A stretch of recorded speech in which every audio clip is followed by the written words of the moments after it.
Oke guys, sebelum melanjutkan, jangan lupa like dan komen. Dan yang baru bergabung, jangan lupa subscribe dan aktifkan loncengnya.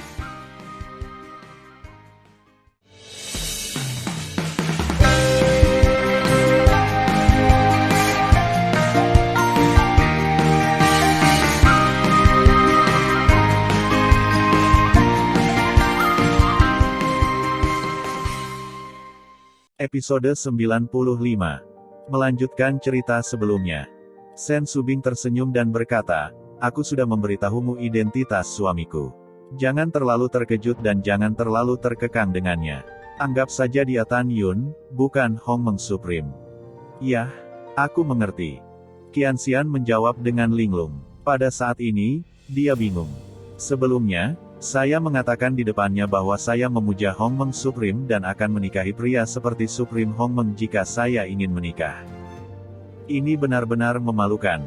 Pada saat yang sama, Tan Yun dengan cepat melewati kehampaan yang gelap dan terbang ke kedalaman jurang pemakan jiwa.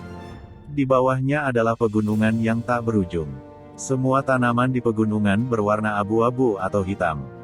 Dengan pendalaman Tan Yun, darah di tubuhnya tampak mendidih, dan ada tanda-tanda pecah.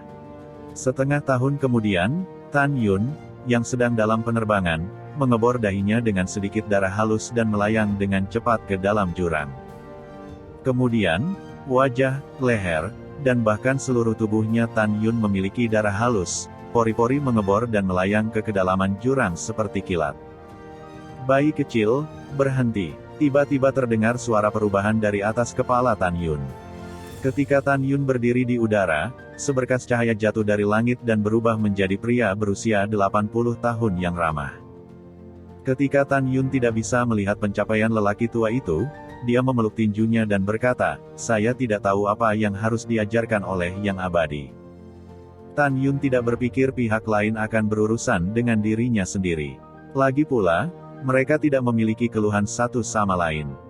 Wajah lelaki tua itu sepucat kertas, dan dia terengah-engah dan berkata, "Anak kecil, kamu hanya tingkat ketujuh ranah kaisar. Tidakkah kamu ingin mati? Kamu tidak bisa melangkah lebih jauh, kalau tidak kamu tidak akan bisa pergi hidup-hidup." Mendengar pidato itu, Tan Yun merasakan arus hangat di hatinya, membungkuk sedikit dan berkata, "Terima kasih atas perhatian Anda. Saya masih ingin melihat lebih dalam." Pria tua itu menggelengkan kepalanya dan berkata, "Bagian terdalam dari jurang, dengan kecepatanmu, akan memakan waktu setidaknya setengah tahun untuk terbang. Semakin dalam kamu pergi, semakin mengerikan melahap jiwa. Semakin dalam kamu pergi, semakin kamu akan mati. Dengarkan orang tua ini, kembali. Aku bisa memberimu tumpangan sehingga kamu bisa meninggalkan jurang pemakan jiwa sesegera mungkin." Tan Yun memeluk tinjunya dan berkata, "Kebaikan orang tua dihargai oleh generasi muda, tetapi generasi muda masih ingin menantang dirinya sendiri." "Oh, anak muda, kamu terlalu impulsif." Lelaki tua itu menghela nafas dan ingin membujuk. Tan Yun bertanya, "Senior, junior, hanya ingin tahu, apa yang ada di jurang terdalam? Sepertinya kamu sudah masuk. Bisakah kamu memberitahuku tentang itu?" Orang tua itu berkata dengan riang, "Dengan kecepatanmu, jika kamu terbang selama setengah tahun lagi, kamu akan mencapai bagian terdalam dari jurang maut." Tentu saja, tempat terdalam yang dimaksud lelaki tua itu belum tentu tempat terdalam di jurang makan jiwa, karena ruang di sana terhalang oleh tirai arai. "Aku tidak bisa melihat harta karun alami di dalamnya, dan aku tidak tahu harta apa yang bagus di dalam formasi. Jadi bahkan jika kamu bisa mencapai tirai formasi hidup-hidup, kamu tidak akan mendapatkan senjata ajaib apapun." Dengarkan orang tua ini dan kembali. Tan Yun berkata dengan tulus, "Kamu selalu baik hati. Generasi muda seharusnya pergi. Namun, generasi muda suka mengambil risiko sejak kecil. Jika aku tidak mencapai tempat terdalam, generasi muda tidak akan mau." "Oh, apa perbedaan antara kamu dan kematian?" Pria tua itu menghela nafas, "Lakukan saja denganmu." Dengan itu, lelaki tua itu ingin pergi. Tan Yun membungkuk sedikit dan berkata, "Sang Xian, siapa namamu?" Pria tua itu tersenyum dan berkata, "Saya adalah penguasa tua kota Sutian." Tan Yun berkata, "Ternyata penguasa Zhou maaf tidak sopan. Tuan Kota Zhou berkata dengan wajah lelah, aku sudah lama berada di jurang pemakan jiwa. Aku harus pergi dengan cepat. Dengarkan aku, saatnya menjelajahi harta karun. Penting untuk melindungi hidupku. Begitu suara itu jatuh, penguasa Zhou berubah menjadi seberkas cahaya dan menghilang di hadapan Tan Yun.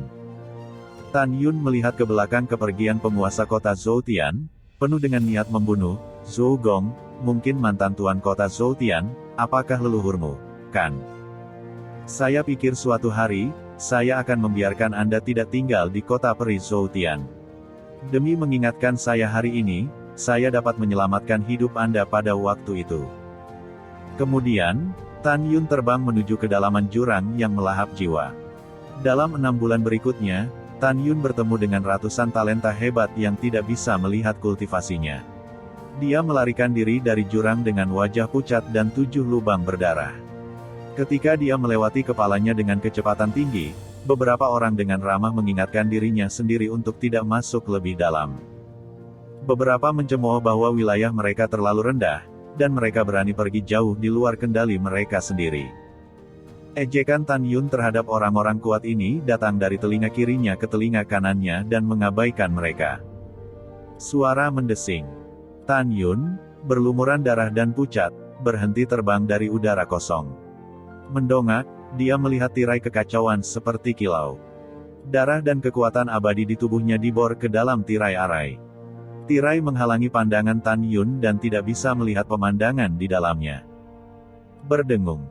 Dalam keterkejutan yang hampa, Tan Yun bangkit dan mulai mengamati tirai. Tirai menghalangi pandangan Tan Yun dan tidak bisa melihat pemandangan di dalamnya. Selanjutnya, Tan Yun terbang selama 3 hari sebelum menyelesaikan keseluruhan pemeriksaan susunan raksasa. Tan Yun berdiri di kehampaan, memejamkan mata, dan melihat pemandangan pengamatan dalam 3 hari. Setelah hening sejenak, dia berpikir, arai ini telah mencapai radius 90 juta abadi. Jika aku tidak salah, itu pasti berasal dari tangan Chaos Supreme, yang disebut susunan kelahiran kembali pengorbanan darah kekacauan. Pasti ada keberadaan yang kuat di dalamnya. Dia ingin dilahirkan kembali dengan mengandalkan esensi darah, kekuatan abadi, dan kekuatan jiwa. Siapa itu? Bingung, Tan Yun memutuskan untuk membiarkannya dan membuka celah di formasi besar terlebih dahulu. Tan Yun memejamkan matanya dan merasa tidak ada orang di sekitarnya. Lengannya terentang, dan 10 jarinya melambung dengan cepat. Helai kekuatan abadi emas meledak dari ujung 10 jarinya. 1 jam kemudian, di atas kepala Tan Yun, ada ratusan ribu kekuatan spiritual emas ramping melaju perlahan, cukup indah.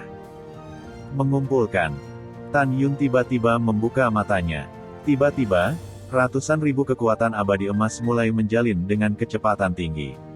Sesaat kemudian, mereka berubah menjadi 9 totem emas.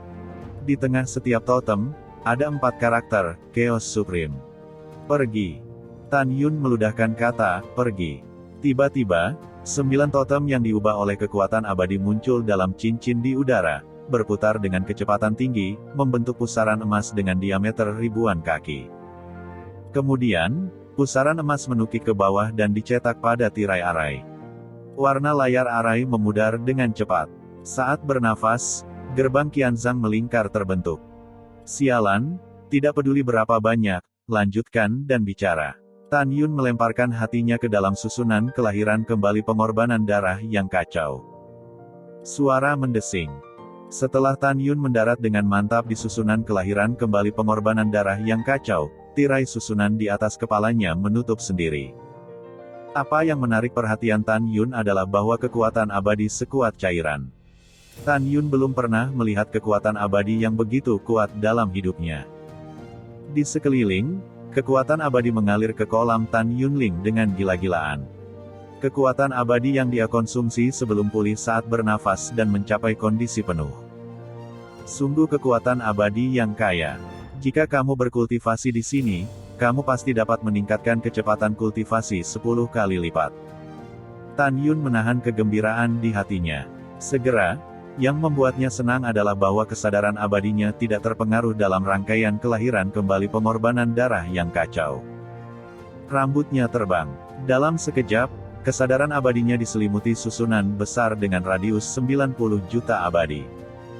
Ditemukan bahwa tidak ada seorang pun dalam susunan besar, hanya peti mati besar yang ditempatkan di tengah susunan besar. Ya, itu peti mati. Tan Yun menemukan bahwa peti mati itu panjangnya jutaan kaki dan seluruh tubuhnya berdarah. Ini seperti peti mati kristal berdarah. Jelas, tapi Tan Yun tidak bisa melihat pemandangan di peti mati kristal berdarah. Dengan cemberut dan keraguan, Tan Yun terbang melintasi 90 juta mil peri dan berdiri di langit di atas peti mati raksasa. Dia menemukan bahwa di luar arai kelahiran kembali pengorbanan darah yang kacau, jejak darah dan kekuatan jiwa terbang ke arai besar dan bergegas ke peti mati kristal darah. Saya ingin melihat di mana itu suci dan ingin dilahirkan kembali. Setelah Tan Yun mengambil keputusan, dia menukik ke bawah dan melayang di atas tepi peti mati kristal darah. Tan Yun sangat tenang, menggenggam sudut tutup peti mati dengan kedua tangan, dan tiba-tiba mengangkat tutupnya. Tiba-tiba, tutup peti mati, yang panjangnya 1 juta kaki, terangkat dan jatuh ke tanah. Sebelum Tan Yun melihat pemandangan di dalam peti mati, ada bau darah yang menyengat yang meresap dari peti mati. Ketika Tan Yun melihat pemandangan di peti mati, dia tidak bisa menahan rasa dingin di punggungnya dan rambutnya berdiri tegak. Tapi di dalam peti mati ada lautan darah. Tan Yun mencoba melepaskan kesadaran abadi dan menyusupkannya ke dalam darahnya, tetapi dia menemukan bahwa kesadaran abadi tidak dapat mengintip. Dia merasakan tirai cahaya yang membuat jantungnya berdebar dan menghalangi kesadarannya yang abadi. Haruskah aku masuk? Ketika Tan Yun ragu-ragu, boom! Ledakan keras datang dari darah di peti mati, menyebabkan darah berguling. Suara mendesing. Suara tiba-tiba itu mengejutkan Tan Yun, dan tanpa sadar naik ke udara, mengambang di kehampaan yang luas. Tan Yun tampak sangat gugup. Dia takut iblis yang kuat akan keluar dari sana. Waktu berlalu, dan untuk sesaat, suara menyeramkan itu tidak berdering lagi. Apakah karena saya salah paham sehingga saya salah dengar? Ketika Tan Yun mengerutkan kening, darah di peti mati darah di bawah menggulung lagi, dan kemudian, boom! Hah! Tan Yun tidak berani memasuki peti darah. Dia mengerutkan kening dan siap untuk melarikan diri setiap saat. Setelah beberapa saat, suara, boom! Keluar lagi. Keesokan harinya, Tan Yun menemukan bahwa suara membosankan terdengar setiap saat secara teratur. Hahaha, keluarlah, aku sudah menemukanmu. Tan Yun menatap darah seperti danau di peti mati, dan berkata dengan keras, apakah kamu keluar sendiri, atau aku yang mengeluarkanmu? Apakah Tan Yun menemukan apa yang ada di dalamnya? Tentu saja tidak. Tan Yun hanya menguji. Tidak ada gerakan di peti mati untuk waktu yang lama, dan setelah beberapa saat, ledakan terdengar seperti yang diharapkan. Tan Yun mengalihkan pikirannya dan memutuskan untuk memasuki peti mati untuk mencari tahu. Celepuk. Tan Yun melompat turun dari udara kosong dan jatuh ke dalam darah. Dia berkonsentrasi dan menahan napas. Tirai cahaya kekuatan abadi dilepaskan dari tubuhnya untuk mengisolasi darah di luar tirai cahaya. Ketika Tan Yun menyelam ke kedalaman 400.000 kaki, 5 tiang raksasa putih bisa dilihat di bawah. Apa ini? Setelah terbang 100 kaki ke bawah, Tan Yun mendarat di tiang besar, dan kakinya terasa lembut dan elastis. Segera, Tan Yun melebarkan matanya, karena dia menemukan bahwa di depan kakinya ada paku panjang seperti rumah. Ya, kuku. Pada saat ini, Tan Yun menyadari bahwa 5 pilar raksasa adalah 5 jari wanita. Begitu, pukulan sebelumnya adalah detak jantung. Tan Yun merasakan hawa dingin di hatinya. Segera, dia terbang di bagian bawah peti mati dan mengamati. Melalui pengamatan, ia menentukan bahwa di dasar danau peti mati seperti darah, ada seorang wanita setinggi 10.000 kaki. Dan wanita itu tidak jantungnya berhenti berdetak lagi. Warna kosong, kosong adalah warna, tidak ada rasa tidak hormat. Tan Yun mengesampingkan pikirannya, terbang ke udara dan jatuh di ujung hidung wanita itu. Melihat ke bawah, dia menemukan bahwa raksasa wanita itu berusia sekitar 28 tahun. Meskipun wanita itu tinggi, fitur wajahnya sangat indah dan memiliki kecantikan yang aneh. Tidak ada keraguan bahwa ini adalah wanita yang menakjubkan. Selain itu, rambut panjang wanita itu berwarna ungu, dan bulu matanya yang panjang juga diliputi oleh lingkaran ungu yang samar. Saat ini, wajah wanita yang menakjubkan itu penuh dengan rasa sakit, yang membeku di wajahnya. Tidak sulit bagi Tan Yun untuk membayangkan bahwa sebelum dia meninggal, dia menderita rasa sakit yang tak tertahankan dan akhirnya meninggal dalam kesakitan. Tan Yun mengerutkan kening dan berbisik pada dirinya sendiri, dari penampilannya, dia tidak terlihat seperti iblis di alam semesta, tetapi dia tidak terlihat seperti dewa di alam semesta. Siapa dia? Mengapa Chaos Supreme dan Si Yuan Supreme membantunya dilahirkan kembali? Dan dengan frekuensi detak jantungnya, paling lama 1000 tahun lagi, dia seharusnya bisa bangun dan dilahirkan kembali. Apa hubungannya dengan Chaos Supreme dan Si Yuan Supreme? Jika dia bukan iblis di alam semesta, itu tidak masuk akal. Ada api iblis ekstrateritorial di jurang yang memakan jiwa.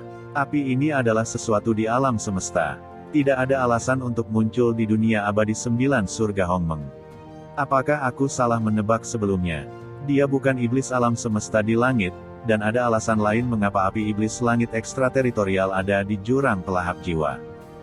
Siapa dia? Siapa dia? Saat ini, Tan Yun benar-benar tidak tahu. Dia juga bingung, tidak bisa menebak, tidak bisa melihat asal-usul wanita itu, dan semuanya menjadi rumit dan membingungkan. Jika Anda ingin mengklarifikasi identitas wanita ini, saya khawatir hanya Chaos Supreme dan Si Yuan Supreme yang bisa mengetahuinya. Memikirkan hal ini, Tan Yun tiba-tiba mengangkat kaki kanannya dan berencana untuk menginjak kepala wanita itu. Ketika dia menggelengkan kepalanya dan berkata, "Aku tidak bisa membunuhnya sampai aku mengetahui apa yang terjadi." Jika kamu membunuh orang baik yang salah, bukankah itu dosa besar? Tan Yun menarik napas dalam-dalam dan berkata dengan santai, "Kecantikan raksasa, aku telah melihat tubuhmu. Aku tidak akan membunuhmu hari ini. Namun, kamu tidak bisa berharap untuk dilahirkan kembali dalam 10.000 tahun." Ketika Tan Yun selesai berbicara, wanita dengan mata terpejam itu sepertinya mendengar suara Tan Yun dalam tidurnya yang nyenyak. Dia tiba-tiba membuka matanya. Sialan. Dahi Tan Yun berkeringat dingin. Ketika dia melihat ke bawah, dia melihat pemandangan yang sangat mengejutkan dari pupil besar wanita itu. Tetapi melihat sebuah gambar muncul di pupil raksasa wanita itu, hamparan langit yang luas runtuh. Seorang wanita setinggi raksasa, tampaknya telah ditelan oleh kekuatan penghancur, dan hancur berkeping-keping. Di mata indah wanita itu, Tan Yun melihat lagi, galaksi yang bersinar menghilang dalam getaran. Dengan matanya yang indah, Tan Yun seolah melihat pemandangan kehancuran alam semesta yang mengerikan.